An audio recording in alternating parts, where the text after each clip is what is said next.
ikot niyo sa PTEX? So far okay naman ano, yung mga napag-usapan namin before ay mga preparations ano, nasunod naman ano. And yun na lang yung mga medyo maliliit na lang, yun na lang ang tinitingnan namin ngayon. Like itong kanina, yung ano ba yung fire safety sa loob ng bus kasi kung may mangyaring sunog, ano ba yung mga gagawin? Are the drivers tsaka yung mga staff ba niya trained kung paano aalalayan yung mga pasahero natin? Yung mga firefighting equipment ba nila working? Like kanina, ano, chinek natin with our fire chief here.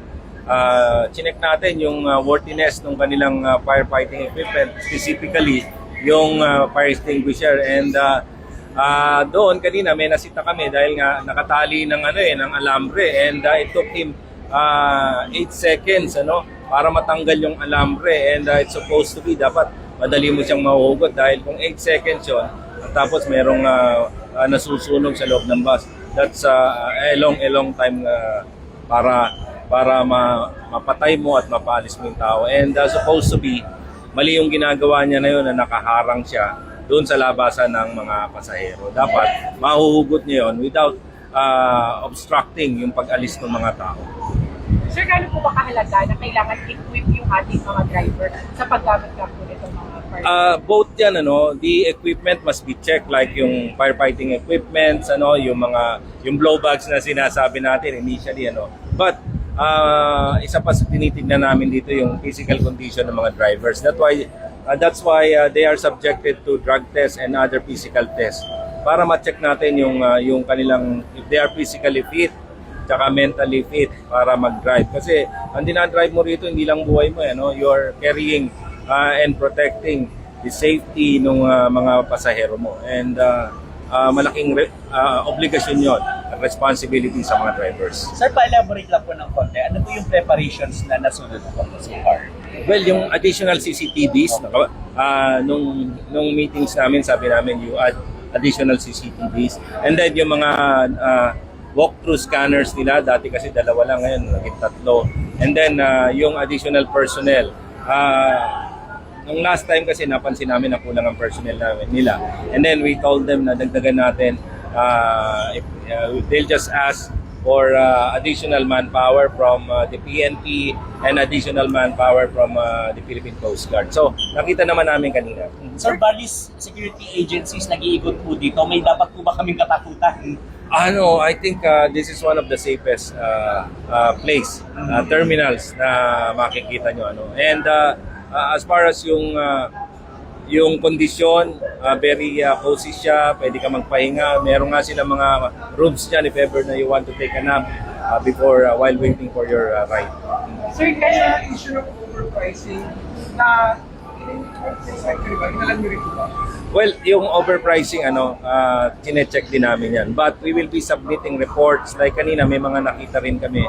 And we will be submitting reports sa main headquarters namin para malaman ng mga boss about yung implementation natin, yung pagbababa ng pamasahe at even yung terminal fees. Ano po yung mga Well, kailangan kasi, di ba, may utos naman na babaan ng terminal fees, and hanggat maaari, wag magtaas ng pamasahe. So we will be checking on that. But that will be with in collaboration with LTFRB and of course yung LTO natin. Gaano karami po yung incidences ng pagtataas ng pasahe na nakita? Hindi ko pa ma-sure, But meron po? yeah, we will be basing our report and observation dito sa mga na-i-inspect lang namin. Pero sir, yung walang bus company na nagtaas pasahe, nadagdagan pa yun? Check natin. Kasi yun ang initial report. But we will be checking on it kung nadagdagan na. Sir, tuloy sila sa operation? Yeah, kasi kailangan kasi pag-usapan na rin, dahil nga obviously talaga tumaas naman yung presyo ng diesel natin. And siyempre hindi naman sila papayag na hindi nila mapasweldo ng maayos yung kanilang mga empleyado. So, but kailangan pag-usapan pa yan. Sir, na-expect mo ba sa Thank you, sir.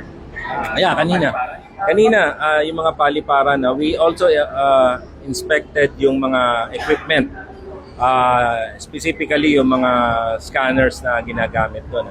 If they are really capable of detecting yung mga bladed weapons, mga firearms, mga bombs. Yun nga, kailangan hindi lang yung tao ang chine-check natin, but also the equipment. Sir, yung waiting time ng mga passengers dito, gaano katagal yung nadagdag? Kasi di ba kailangan bago bumiyahe, naikunuan. Yeah. Oo. Yung iba kasi talagang maaga silang pumupunta. Ayaw nila ng hassle. Ano. Yung iba naman, namamasyal muna dito, kaya sila mas maaga para rin sa pasalubong. Ano. And yung iba naman, dito na talaga naghihintay.